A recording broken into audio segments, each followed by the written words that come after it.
morning. Hope you all are doing good. I'm back with this book again. Okay, so before getting into this book, I would like to uh, share one of my experiences at my math school. So, I would like to share about my first day in the anatomy dissection class. So before that, I had never seen a dead body, a cadaver. When I was in seventh grade, my maternal grandfather passed away, but I could not attend his funeral, so that is a different story altogether.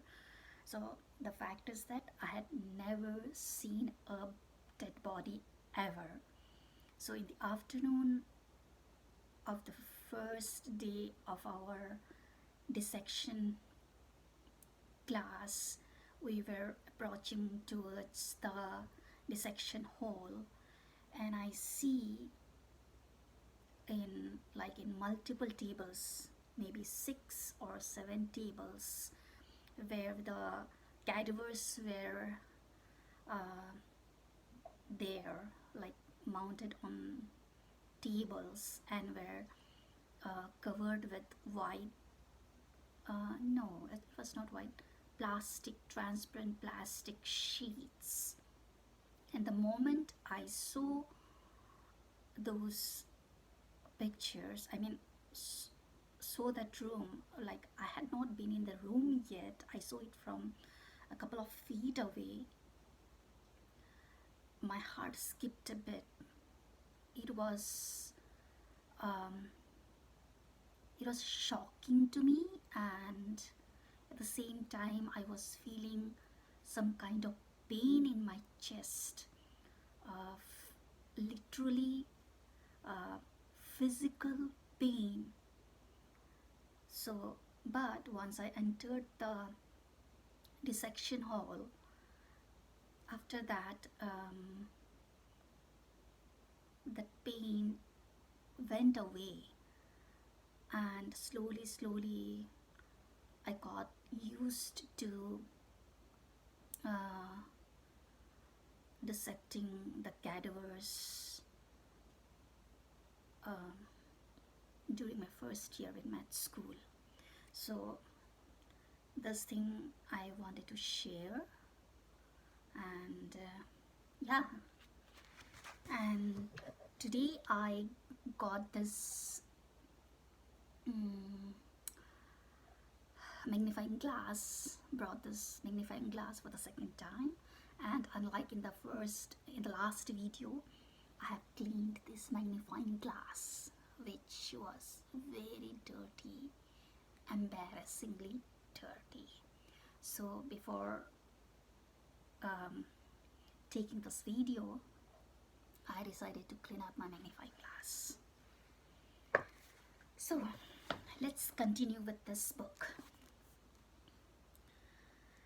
All these matters are relevant to an essential question, namely, does the operational point of view actually provide a reasonable set of criteria for judging the absence or presence of mental qualities in an object? Some would argue strongly that it does not. Imitation, no matter how skillful, may not be the same as the real thing. My position is a somewhat intermediate one in this respect.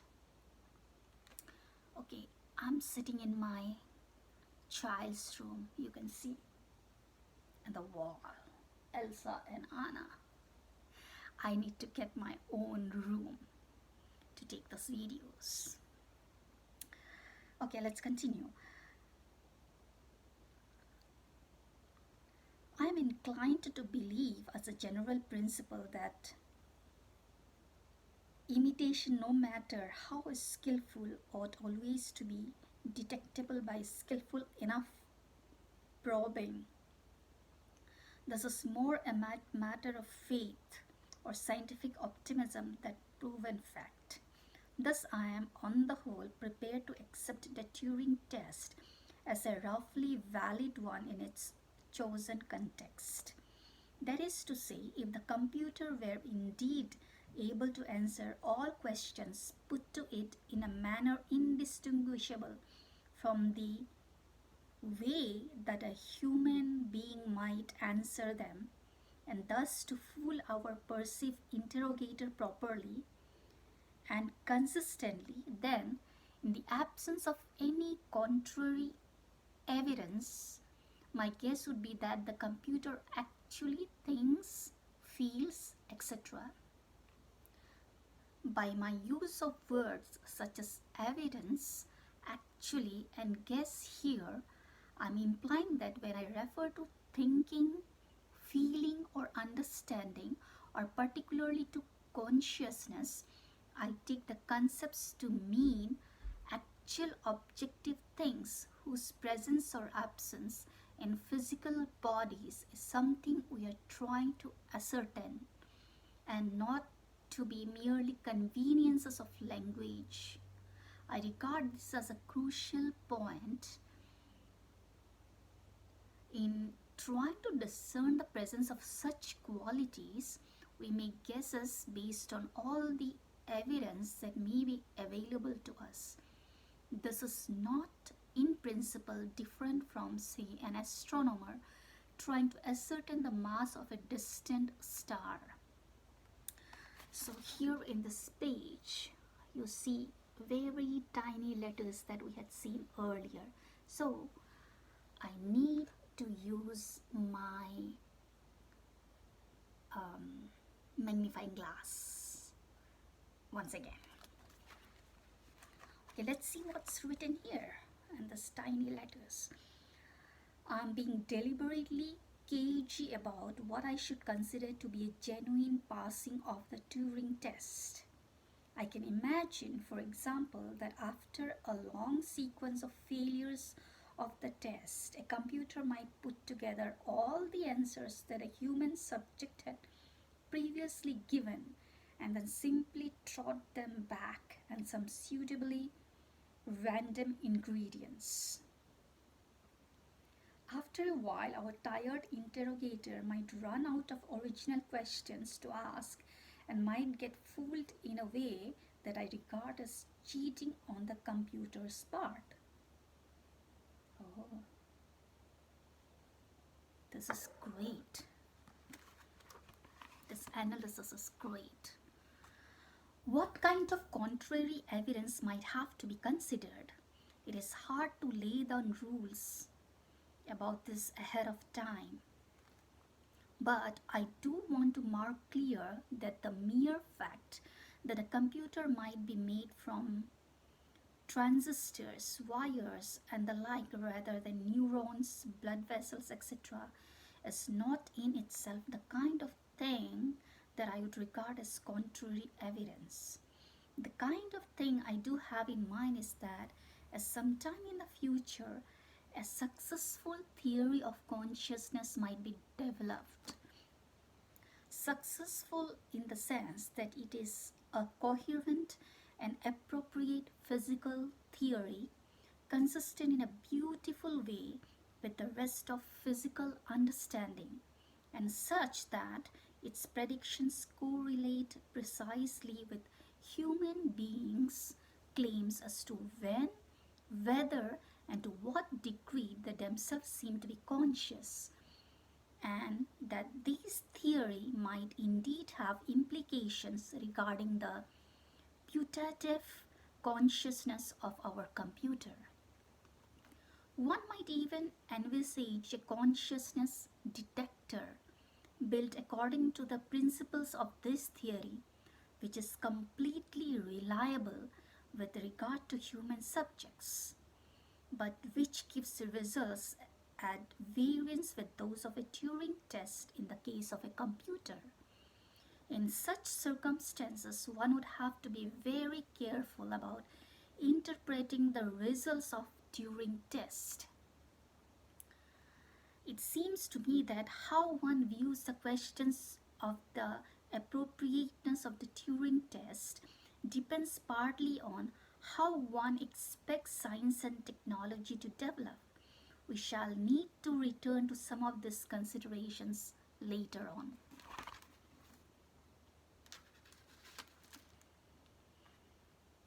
Artificial intelligence. Okay. My glasses glide down my nasal bridge.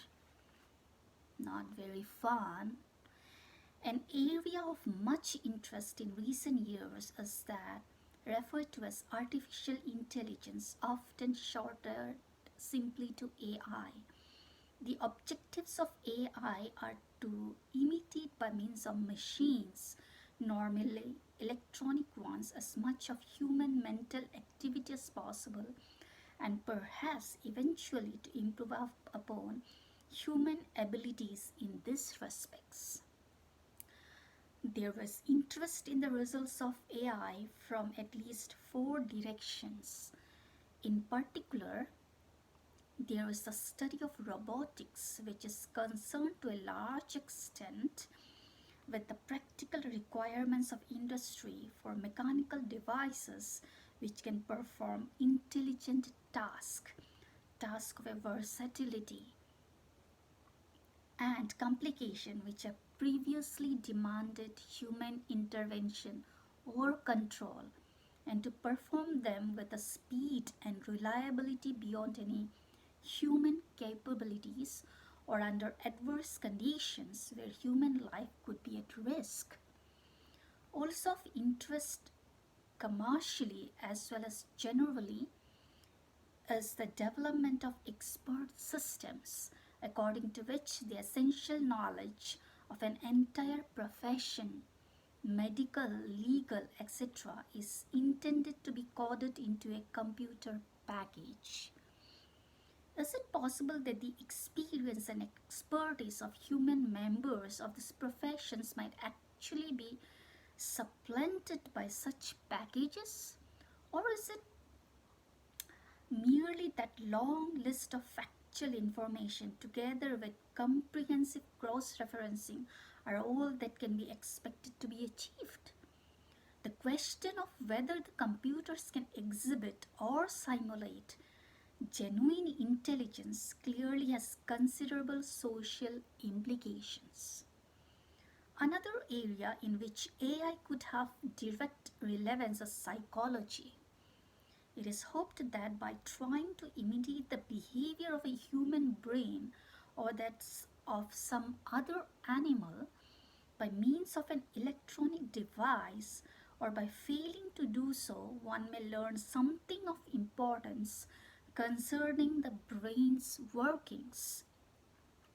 Finally, there was the optimistic hope that for similar reasons, AI might have something to say about deep questions of philosophy by providing insights into the meaning of the concept of mind. How far has AI been able to progress to date? It would be hard for me to try to summarize. There are many active groups in different parts of the world, and I'm familiar with details of only a little of this work. Nevertheless, it would be fair to say that although many clever things have indeed been done, the simulation of anything that could pass for genuine intelligence is yet a long way off. To convey something of the flavor of the subject, I shall first mention some of the still quite impressive early achievements and then some remarkable recent progress with chess computers. Okay, this much for today, folks. In my next video, we'll continue with one of the first AI devices that the writer has mentioned in his book. Thank you. See you in the next video. Bye bye. Have a nice day.